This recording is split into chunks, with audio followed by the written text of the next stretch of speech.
Hi everyone, I'm Oliver and welcome back to Oceavery. Now in today's video we've got an awful lot of different things to look at in terms of show bird preparation. We're about 4 weeks from my first show, which will be the 21st of November at the Lancashire British Bird Mule and Hybrid Club show.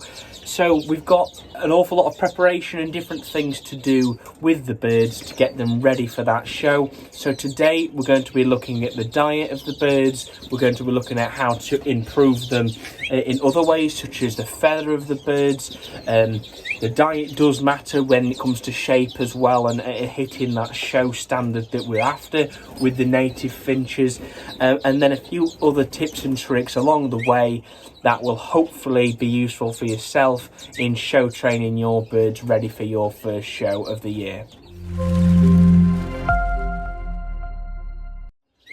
So we're going to begin by talking about the diet of the birds, and that's something that's quite crucial when it comes to a show, because the diet will influence an awful lot of factors of the bird, such as the shape and the size of the bird.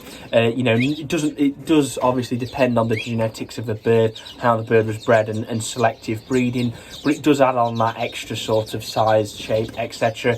But it's also important for the health of the birds, because it is a bit more of a stressful period, as well as giving them that little extra something to be a bit more noticeable by a judge. Now, I make up my own mix during this period to supplement the birds in finger draws, something just like this size, and I'll give them a scoop of this per day in their egg food drawer like this, and that's obviously only to the show birds. I will give the other birds some, but they won't get as much because they don't need as much. So we use 5 different seeds. Now these are what I use. Other people, other breeders will probably use something different as well, and I'm sure some of the more experienced champion breeders will have found something else, but this is what I use. So we have 5 different seeds. The first is hemp. Now this is a bag of hemp I got from Stafford Show. I'm just trying a different mix at the moment, so I'm not buying as much because I don't need as much. So hemp is very useful. Hemp is full of fat. It's a very fattening seed, so it puts plenty on the birds, but it's also very important for the overall health of the birds, and it just really does a lot for the birds. So that goes in my mix in a ratio of 2. My mix, and I'm going to put the ratio at the end of the different seeds I use and the ratios of that. So if you want to make up your own mix, you can. So that's the hemp seed. Next we have our sunflower hearts. Now sunflower hearts are 51% fat, so it's an awful lot of fat for a seed like this. So this is great for obviously putting that extra bit of weight on the birds, and not only putting the extra weight on them, but overwintering as well, giving them those fat stores to get through the colder temperatures, keep them insulated, as well as giving them that energy to burn off to keep them warm. So that's sunflower hearts, and they're very useful. I use them an awful lot. The greenfinches love them, I must say. So you've got to that's why I use a finger drawer, is just to make sure that the birds don't overdo it and then it has the wrong effect. So that goes in my mix at a ratio of 2 as well. We've got safflower. Safflower again that's a quite hard-shelled one, so especially the greenfinches are quite good at breaking this open, and the crossbills. Safflower is again high in fat, and it lowers cholesterol and heart disease as well, so it is very useful, well, not only for the birds but for us. I don't eat it, at least, although it might be worth it in the future.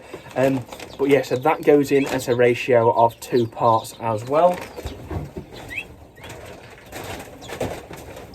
There's Niger. Now Niger contains a load of different important nutrients, and it is high in fat and oils as well. So something that's really useful with the Niger is that it does put that extra weight on the birds quite easily, as well as because they've got the oils, it gives them a bit of an extra gloss to the feathers, and that's something I found useful with the shows, is that those oils building up on the feathers gives the bird a nice glossy finish on the feather. It works nicely for me, and it does look nice, so I think I'll probably continue to do that. And then finally we've got linseed, or flax as it might be known. It's got 2 different names, linseed or flax. and this is just again more of a glossy finish. With it is high in fat, so it's great, but it's also the oils that come from it is very useful. Is that I supplement that to the birds. The oils build up in the feathers. Not only does it give us that waterproof protection and a little bit more insulation for the winter, but the glossy finish is always looking good on the show birds, and that's in a ratio of 1 part, same as the Niger. So I'll show you my mix now, which I've created from those 5 different straight seeds. So this is the mix, and I'll do it in a bucket like that.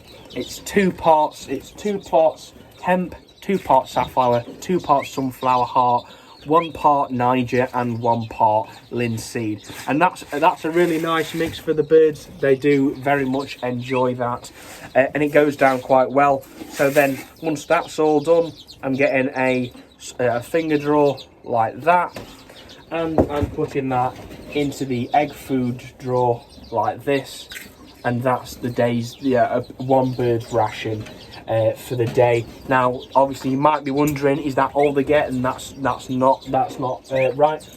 Also, they get in their seed hoppers, they get their general basic British finch mix, or whatever you give your birds, they'll get the straight mix as well to do that. But it's just about keeping the fattening seeds in moderation. Don't give in too much and not giving too little, so you don't get to see the effect.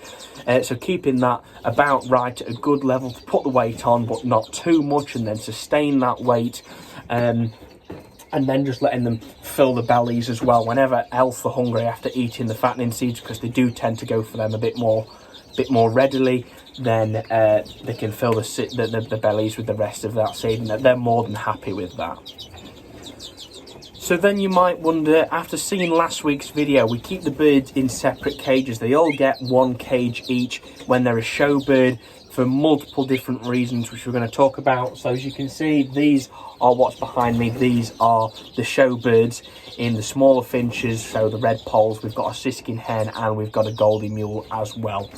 Now, one of the reasons which I do this is to stop bullying. If you've got multiple birds in the same cage, there is always going to be that little bit of aggression, a little bit of fighting, whether it's squabbling over food or if it's squabbling over who's sitting where on a perch. Something as simple as that, the birds might have a little bit of a go at each other and a little bit of a fight. And the last thing that we want on a show bird is those feathers being pulled out or damaged, because it's just going to lessen the bird. You're probably going to get less points, and then it's not going to do as well on the show bench as you'd hoped. So that's why all the birds get a separate cage, or one of the reasons. Now the next reason is that you can control things a bit more, and it's a more controlled environment. For example, if you've got a bird that is taking on weight way too fast, you know that one bird's eating too much of the fattening seed, and you can give it a less of a ration. Whereas if you've got another bird that's not putting on weight enough, you can give it more of a ration. If you've got multiple birds in the same cage, you don't know who's getting most of the seed, and you might end up where the dominant bird in that cage is eating all the fattening seed and he's putting weight on, no problem. And then you've got a less dominant bird that's just not getting any of that fattening seed and is not putting on any of the weight at all. So that's another reason, an important reason, as to why we do this in the separate cages. I've also found that by doing this with the show birds is that it keeps them a bit more calm than having the birds in, several different birds in one cage. And the reason being is mainly night fright. For example, if you've got, let's say, 10 red poles in a cage that's that full length, and God forbid, as we always do get at this time of year when it closes to bonfire night and the new year, is you're going to get fireworks at night. It's very annoying, and obviously you can lose birds from this. And I'm going to talk about that in a separate video of how to reduce that effect with some little bit of a method I've found that's worked quite well for me over the past few years. But it's about trying to keep them calm and reducing the night fright. If you've got 10 birds in one cage like that, all it'll take is one of them to panic, shoot across the side, hit the cage front, and then everything else in that cage is panicking. They're all going about, going nuts, and then they end up where you've got flight feathers, and well, not just flight feathers, but feathers feathers everywhere, the birds are all banged up, and it's just not good for them. It's just that one bird sometimes that can panic and can cause that whole problem. So by having them in separate cages, you're not going to get that effect as much. Or if you do get one bird that is, does have that night fright, then it's one bird and it's not all of your show birds, or multiple of your show birds getting all banged up because one's had a bit of a spook in the night. So that's something that I found worked for me in the past, and well, hopefully it works again this year. Fingers crossed, touch wood, hopefully it does. This also allows you to catch up the birds quite easily, rather than having the birds in a much larger and longer cage. You can just quite easily, you've got one cage bang in front of you, and you can just open the door and catch the bird, rather than having to chase it either end to end. It just means it's so much easier for the general care of the birds, the maintenance and preparation, because you do need to show train your birds as well. This also helps keep the birds steady, because you got them in a smaller cage that is similar in size to their show cage. So by having that, they're just going to be a bit more comfortable when you put them in a show cage, rather than going from a large cage or even a flight to a very small cage, which you obviously have to have for the shows. And they're getting a bit spooked, so it does help with that training side of it as well. So as we take a look at this redpoll here, this is just a young, obviously unflighted, normal redpoll cockbird. This is obviously a nice looking bird, but anyway, so the point of as well as having it in a single cage that's only probably 14 inches wide, it's 12 back and about 14 high, is that we can have our perches spaced out around the similar in space to a show cage. And what that means is that that bird's going to be able to get used to working the perches more. As you can see, he seems to be quite keen on hopping on the floor at the moment, and I can assure you that's only because I'm here. And it's just going to be that extra bit of training, hopping perch to perch, which is very similar in distance to those of a show cage, and it's just got that extra bit of training and working the perches better that's going to make that bird a better show bird, and hopefully in the long run a better candidate for larger awards that you can win at shows. Is if it's just got that bit of extra training on those perches, and it can work those perches a bit better than the next bird, that makes a big difference at a show. As I mentioned earlier, something like the use of a seed hopper, for example like this, is that we're getting the bird used to feeding through the hole. Now I must say that this doesn't work, at least for the redpolls, in sort of a canary cage front, because they can fit through this hole. So by having your seed hopper on there like this, it's getting that training and that familiarity with having to put their head through a hole to feed and obviously drink then as well, so that when it comes to a show cage, the bird is quite happily and readily putting its head through the hole and drinking without any problem. It just makes a good difference. And then finally, it's baths. Baths are really important for the birds in the show preparation. Baths will obviously allow the birds to de-stress. The birds clearly do enjoy it, as you have seen. I use plastic baths like this. It just contains the water a bit more rather than it wetting the whole shed through. Now, baths are really important because they will actually remove any feathers that might be excess, and obviously you're not really going to get that with your show birds at least.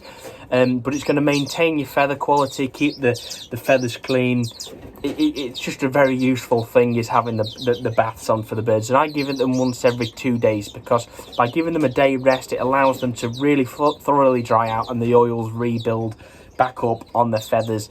And then, as I know that it's been mentioned in the canary room and the bird rooms videos, has been, don't give the birds a bath the day prior to a show, because you get a bit more of a wet appearance of the bird on the show bench, and that's obviously going to remove points from the bird that you could have had if you're not giving it a bath. So what I'll probably do is, if I've got a show on a Sunday, the last bath I'll be giving it is a Thursday, or at latest a Friday, and then I'll just continue every other day. I'll give it a bath, other than the run up to a show, which I'll have a few days off to build up those oils in the feathers and be ready for the show day.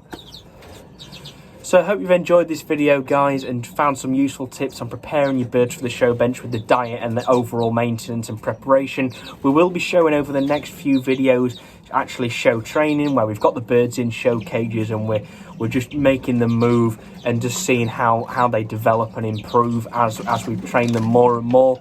So hopefully you'll find all that useful. If you want to follow along the journey, the first show is the 21st of November. Then subscribe down below and like the video so I know you guys have enjoyed it. Anyway, I'll see you on the next video.